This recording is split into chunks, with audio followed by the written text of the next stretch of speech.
from the MMQB. He is, speaking of planes, trains, and automobiles, been to how many training camps here, Albert Breer? I'm at number 18 right now. Where I was actually you? hoping to get some breakdancing analysis during my spot here. You want to do it? Okay. What did you think of Raygun, the Australian that had the kangaroo move and all that?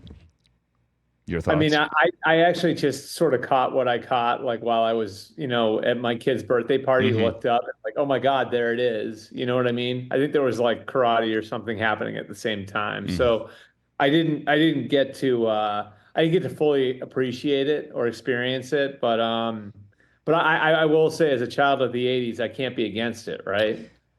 No, I loved it. As a child of the 80s as well, my brother and I used to have in our basement in the DC suburbs, like we got a bunch of cardboard boxes and we, cut them and like laid down the cardboard boxes on the floor so we could have, a smooth surface to spin on our backs. Yeah, we did that. I absolutely did that. Didn't you do that, Breer? I don't know if I went that far with it, but I'm impressed that you did. I did. The breaking, as we get off on a tangent, it was okay. I mean, I think there are some things talking to the breaking broadcasters there that they would have liked to have done differently. There were some rights issues, I was told, with the music getting clearance as to the number of songs. They had like 300 songs they could use. The DJ was from Brooklyn. He flew over there. The breakers. Wouldn't any artist want? Wouldn't any artist want? Yeah, want to have their like music on the Olympics? I would think that would benefit them. No, but it's international TV rights all over. I mean, I thought they had good music. But for those who don't know, the breakers, the B-boys and B-girls as they are known, they don't know the song until it's played. You're just showing up, DJ plays the song, and then you have to dance. And yes, the Australian woman whose name escapes me, named Raygun is her stage name. She, it wasn't good. Did she kill it? Because it's not coming back. Did she kill breakdancing? No, they tested it. Okay, for those who are asking, breaking is not canceled from LA 2028 because of Raygun. That's not what happened. I'm blaming Raygun. Wait, it is canceled though. It's not coming back. It was. We knew it was going to be a one-time thing. That's how they do it with a lot of sports. They introduce it, see how it goes, and it's a one-time thing, and then potentially you bring it back later. So we already knew it wasn't going to be in LA 28. You are going to have, however, baseball and softball and cricket. Right, so there are some other things being added. The softball, oddly enough, will not be contested in LA or San Diego or Southern California. It makes no sense to me. It's going to be in Oklahoma City. No, nonsensical. Anyway. Yeah. I mean, like the surf, like that's so that's like the surfing being in Tahiti, but I guess you had to do surfing in Tahiti, right? You can't do it in Paris. No. Right. You can't do it in Paris. I don't know if they're like what the waves are like in France. The waves are pretty good in Portugal. So I would think they'd be okay in France, right? You could have gone to Portugal. I don't know but they wanted to keep it in France, obviously. I have no idea what the waves are like in Marseille. Yeah. They decided to go to Tahiti because Chopo is where they were in Tahiti is one of the legendary surfing venues. It's where they have other world championships. That made sense. But it was 12 hours ahead of Paris. It was 6 hours behind New York because it was across the international date line. Yeah. And if I was involved, I would take the free trip to Tahiti too. So I would have too, like Colin Jost did, and then get a staph infection on his foot. I digress. Albert Breer, the MMQB. Let's talk football. In all seriousness, what camp are you in? Where are you now? Your neck of the woods. I'm in the Commanders today. Okay, so we get the Commanders. Let's talk Jayden Daniels. We'll start with him. He looked pretty good. Like good enough where, all right, he's going to be the starter, but they don't want to say it yet. Yeah, I as close as you can get to 100% without being 100%. I would say he's going to be the starter here. And I think, a lot of people would say, well, why don't you just do what Chicago did? Well, the Commanders are in a much different place than the Bears are. The Bears did it almost out of service to their team, right? Like where it's like, okay, like we've got a veteran team. They have a coach and GM who are in their third year. It makes sense for them not to fiddle around with anything, right? Like just install him as a starter. So Keenan Allen and DJ Moore and Tevin Jenkins and all those veteran players, Cole Kmet, those veteran players they have on that side of the ball can start to grow with him, right? Because those guys don't want to wait to win. The Commanders are starting from ground zero. And so, I think a big part of making him win the job is you want to make every rookie win the job, especially when you're telling Bobby Wagner or Jonathan Allen or Terry McLaurin that every position is open, right? Like, because you're trying to preach competition. So I think everybody knows the score here. He's taking all the first team reps. He's operating as a starter would. They just haven't declared it yet. And I will say this too, Andrew. You can't walk 5 feet in this place without hearing from somebody else how good Jayden Daniels has looked, how good he's been. I think because of the offense they're going to run here, he has a real chance to hit the ground running as a rookie. Is there any concern? It's going to sound like a shot at Cliff Kingsbury. It isn't. Mm-hmm. But is there any concern that this offense? Yeah. I just hope they protect him. Let me just put it that way. Yeah. I hope there are answers to the test here for Jayden Daniels to make sure that he doesn't get beat up and he doesn't have to be like Kyler. They're different players, I realize, running around in circles back there. Yep. So a couple things there. Number one, they have talked to him about, and have you seen the Looney Tunes video? No. Andrew? Okay, so anybody who's listening can go look it up. You can go on Twitter and search Jayden Daniels and Looney Tunes. Okay, here I go. I'm serious. Like when you guys watch it, you'll want to watch it 10 times. It's got Looney Tunes sound effects to Jayden Daniels taking hits in college, and it's funny to watch because it's all the sound effects from when we were kids. And it's timed up really nicely. It's well done, but it also underscores like that this is a guy who did take a lot of big hits in college, and this is not a guy who's built like Cam Newton. And so, like what you're talking about doesn't just apply to protecting him in the passing game; it applies to protecting him in the run game. Sure.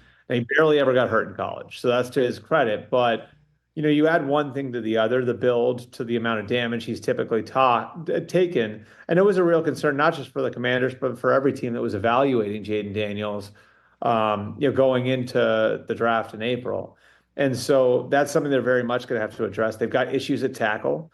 So they're going to have to take care of it, with how they protect. And then, like they're going to want to take advantage of who he is as a runner. And so if you're going to do that, you got to, teach him and ingrain in him, like the importance of, sometimes you can be in 2nd and 6. You don't need to get to 2nd and 2, Now, if there's a 80-yard run there for you, take it. But, you don't always have to put your head down and grind out the extra couple of yards. And so, it's a credit to Jayden Daniels because he's tough and he's willing to take the hits, but it's something they have to work on with him. And I think another way that they're going to manage this is through the run game. It's more difficult to get to the quarterback if you're effective running the ball. And they feel like they've got a couple of really good backs in Brian Robinson and Austin Eckler, who's been fantastic. Eckler's been great on the field and does seem like he's got some juice left coming over from the Chargers. So, I'd say it's, having Jayden being cognizant of the fact that he can't take hits the way that he did in college. It's, leaning on the run game, which naturally will slow down the pass rush. And then it's managing your offensive line issue in a certain way. And I think Cliff's smart enough to coach around his personnel. And, even though like in Arizona, there were a lot of times when, they weren't keeping 6 or 7 guys in to protect. I think they're well aware that their tackle issue being what it is, there are going to be times where they're going to have to do that a little bit more often in 2024. We're talking to Breer, Albert Breer, the MMQB. He is in Ashburn, Virginia today. We only have so much time, and I wasted time talking breaking, so let's blow through some other stuff. The JJ McCarthy news is upsetting if you're a Vikings fan today or if just a fan of the game and after watching him play the way he did on Sunday. Great. Yeah, it's a meniscus, which Breer, as you know, could be a couple of weeks, could be a couple of months. Like they really don't know until they get in there. Have you heard anything as to like an early feel on this?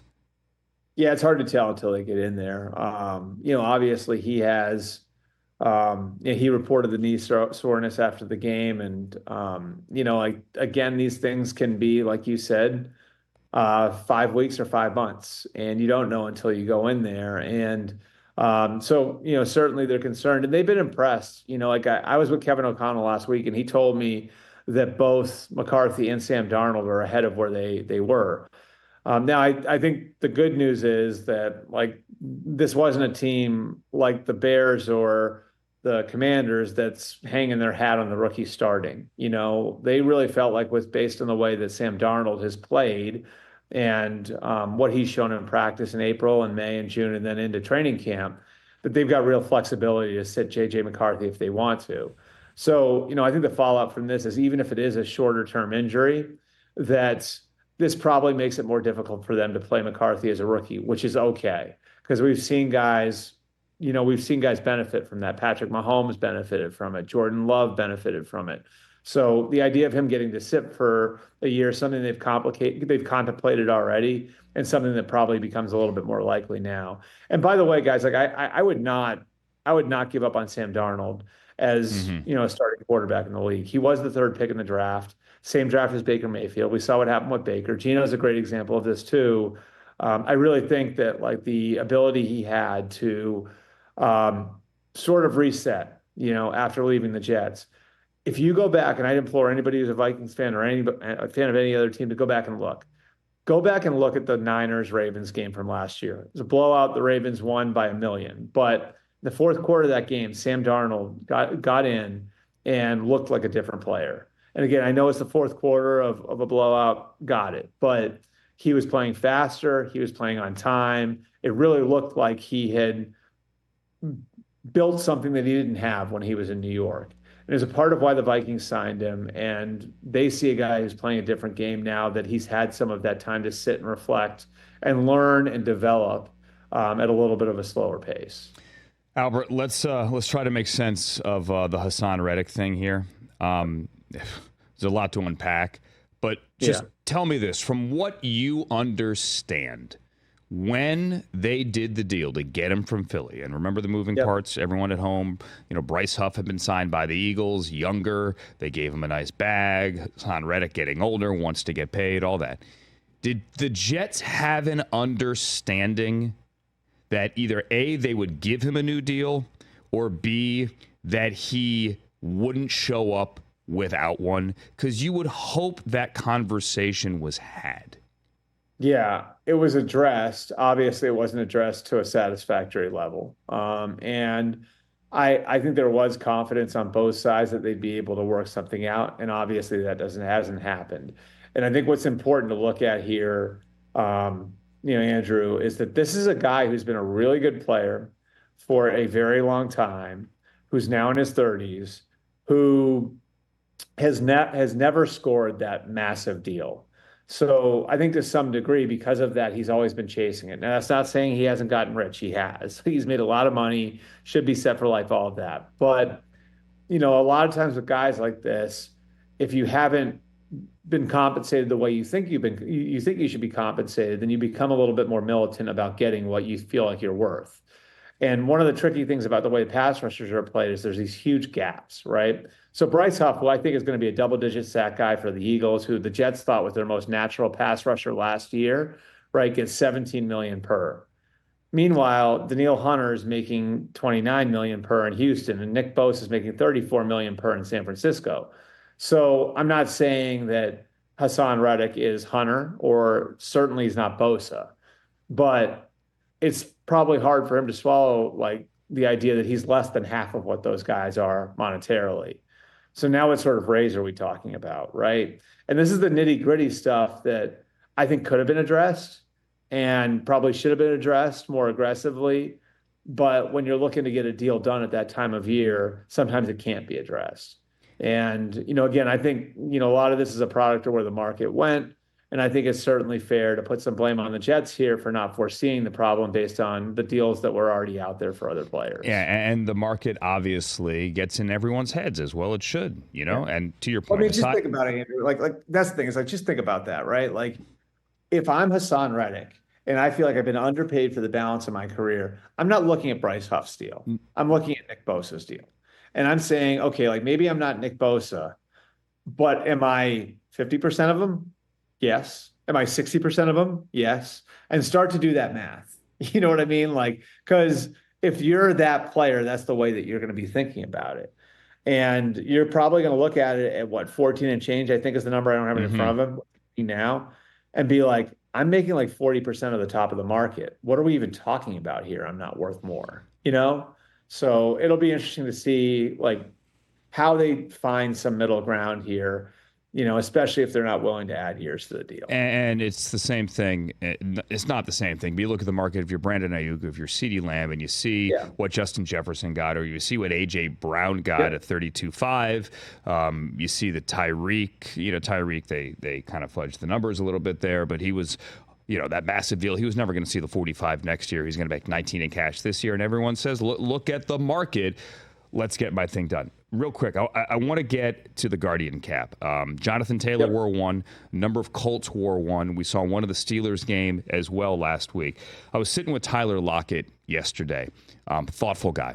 A lot of interest off the field. Real estate, poetry. Yeah. He's been a writer. He's a guy who's thought about the future. And I said, would you wear one? You saw Jonathan Taylor wear one. Would you wear one in a game?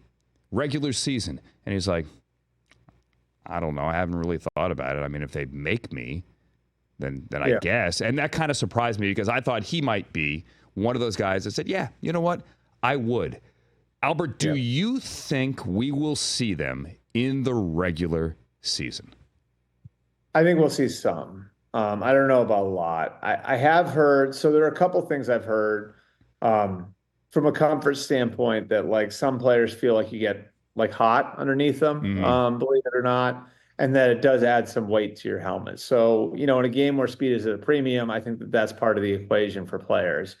The other thing that I thought was really interesting, I believe this was, and I don't want to speak out of school, I'll just say it was a head coach that I was talking to last year, right, about this, and a defensive-minded head coach, a guy who came from the defensive side of the ball.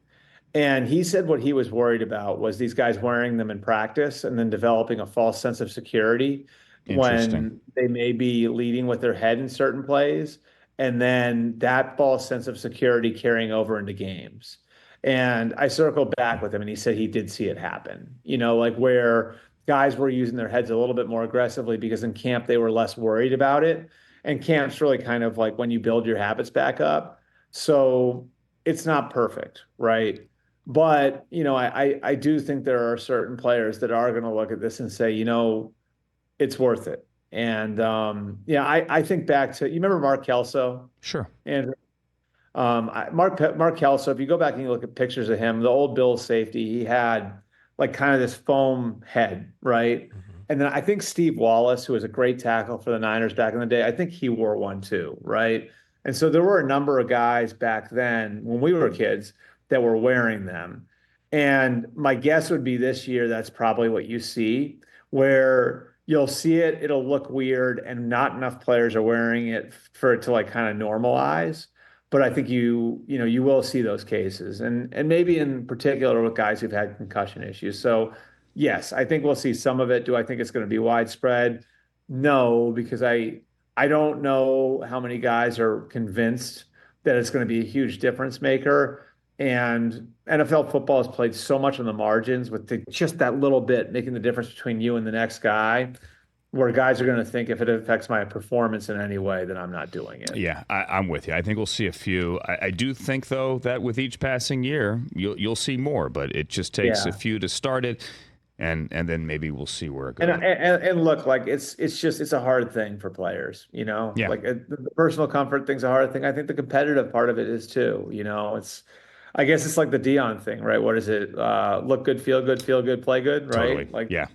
I think the aesthetic part of it is a factor. I had also. someone tell me that yesterday. I had a player tell me yesterday off air that no, I want that logo. I want them to see the side of my helmet. I want them to see the top of my helmet. Not that I'm leading with it, but like there's something to that aesthetically, the swag, the fear factor that they don't want to lose. Albert Breer, we're going to lose you here because we're taking way too much of your time. Enjoy Ashburn. Hope your flight gets out of Dulles whenever it is, and safe travels, my friend. See you soon. All right. Thanks for all your work on the gold zone. I know Thank you, sir.